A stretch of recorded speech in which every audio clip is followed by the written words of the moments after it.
Hello children, welcome once again to your English literature class. So as you can see in this session, we shall be doing the exercises from your lesson, The Girl Who Hated Books. Okay, so you need to be ready with your textbooks and your pencils so that you can follow the instructions and do your work along with the class. You will open your book on page 151. You have fill in the blanks with words from the text. In most homes, books are usually found on dash and dash. So that's bookshelves and bedside tables. Most of us have a habit, no? Before you go to bed, you read a book. So it is bookshelves and bedside tables. Number B. Because she did not read them, Meena's books were covered in dust. You will write down dust.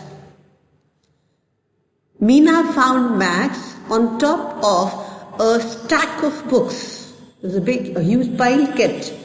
It would be stack, S-T-A-C-K. Number D, Meena slipped while she was trying to rescue Max. She was trying to save Max. Number E, people and animals fell out of the books and went back in only when Meena read. That is R-E-A-D. I hope all of you have written down the answers in your textbook. We turn to the next page, that is page 152. You can see word wall given there, collective nouns. You already must have studied about collective nouns in your English language class.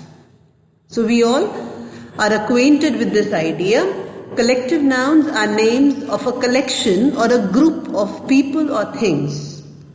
A lot of people or a big collection of things together has a collective noun given. That's a name. Okay.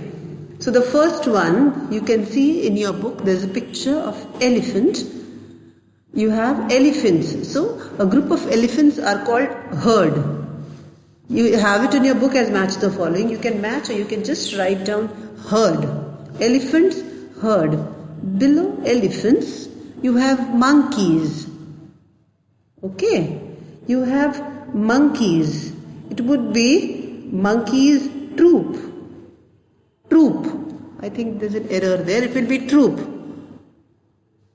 The next is dogs pack.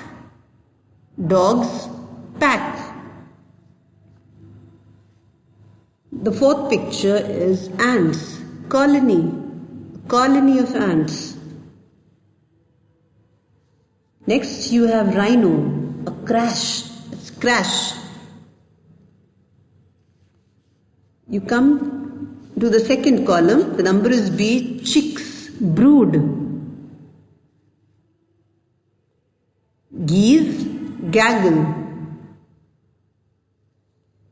Kitten, litter. Bees, swarm. Lions, pride.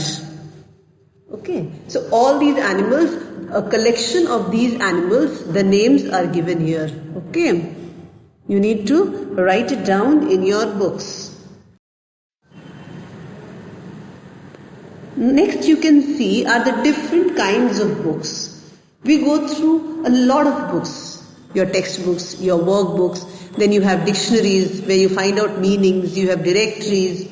So here they have given you a list of different types of books and they have asked you to write a short definition for each. Use your dictionary if you need help because the dictionary will have meanings given of all these words. Okay, I have written all the meanings for you. You can please write it down in your rough notebook. A dictionary. So dictionary is a book that gives a list of the words of a language in alphabetical order and explains what they mean. So whichever word you want to find out in a dictionary, you will see it is arranged in an alphabetical order. So A, B, C, D, you can go in an order and find out the word and meaning also of the word. The second one is album. Album is a book in which you keep your photographs or stamps. Okay. Next is a diary. A diary is a book in which you can write down the experiences you have each day, your thoughts. Your diary has the experiences. Many of us, we have a habit of writing a diary. At the end of the day, you write down the experiences, whatever you did the whole day, or maybe something special happened on that day. Or you maybe some thoughts are there. Sometimes you watch a play or you watch a movie and some thoughts are provoked, no? So you write down your thoughts in your diary. Now catalogue. Catalogue is a complete list of items. You will receive catalogues when you go for shopping. You go outside, they will give you a catalogue to have the complete list of the item. The next one is directory. A directory is a book containing lists of information, usually in alphabetical order.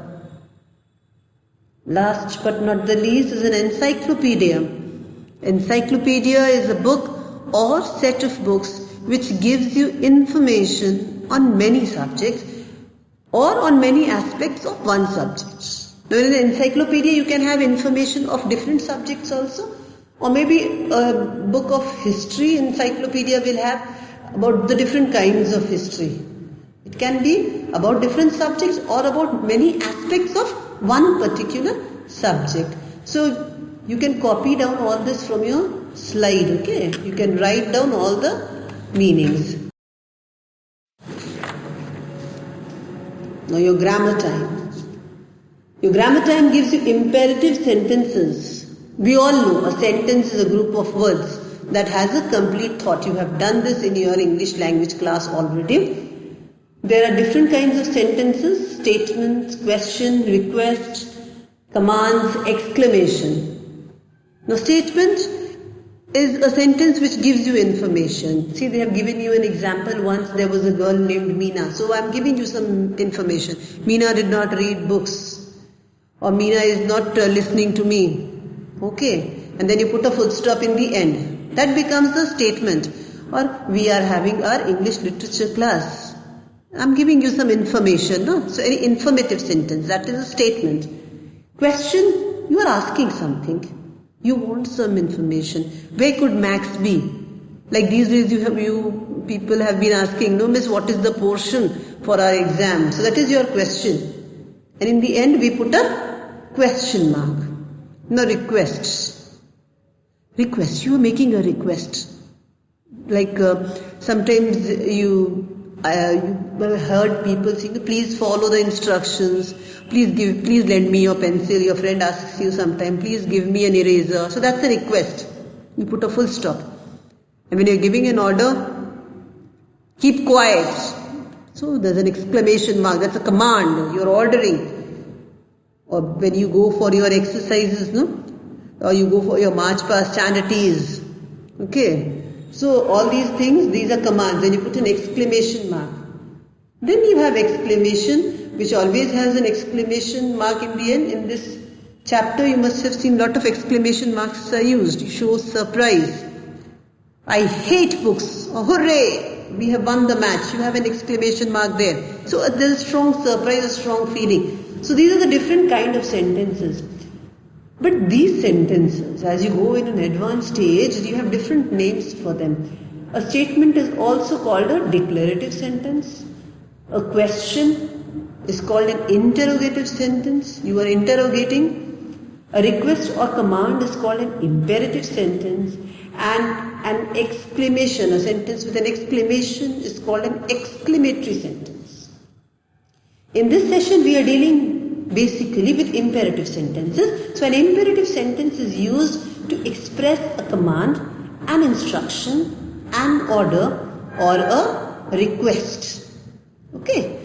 Most imperative sentences, they end with a full stop. But sometimes when you are giving out strong commands and exclamations, you put an exclamation mark also. All commands and requests are made to the listener, but we do not use you, no? Suppose you are having your online class and I tell you, please mute yourself. I don't say you, But it is understood I'm speaking to you, no? I'm speaking to the listener. So we don't write you over there. Okay? Request always has please with it. So we will do the exercise that is given on page number 155. Identify the types of sentence in each set. Place the correct punctuation mark at the end of each sentence. First one, it is a very cold day. So we put a full stop and write down statements. We put a full stop and write down statements. Next is brr, I am freezing. You put an exclamation mark and you write exclamation. The next one is please give me a scarf and a pair of gloves. We will put a full stop and write it down as requests. The next is are you warm now? So you put a question mark and we write down question. We go to the second group of sentences. Number B. Thomas Edison was a great inventor. Full stop. Statement. He invented the light bulb. Full stop. Statement. Okay, these are all informative sentences. How clever Edison was. So it's an exclamation. Put an exclamation mark and write down exclamation. Do you know what else he invented? It's a question. You need to put a question mark. Next is tell me everything you know about Edison. So that's a command. I'm asking you to tell me everything you know about Edison. Next you have, look at this picture, write down 5 imperative sentences that the teacher could say. You may include the sentences that your teacher says to the class. So this is a very easy task. I know all of you know what your teacher tells you in the class and you can write down your own 5 sentences in your rough copies. Page number 156. This is concerned with spellings. Words which end in C, they take K after the C before you add ed or ing. Okay, like it is picnic and you want to add ed, then you will have to provide a K also. So picnicked. So it would become P-I-C-N-I-C-K-E-D. And picnicking. Same way you will not add only ing, you will add K also. The next one is traffic. So trafficked and trafficking. K-E-D and K-I-N-G. Number C, panicked. We will add K-E-D, panicking, K-I-N-G. And similarly, mimicked and mimicking will also have K-E-D and K-I-N-G. So with this we come to the end of this session and the end of this chapter. All the best, all of you.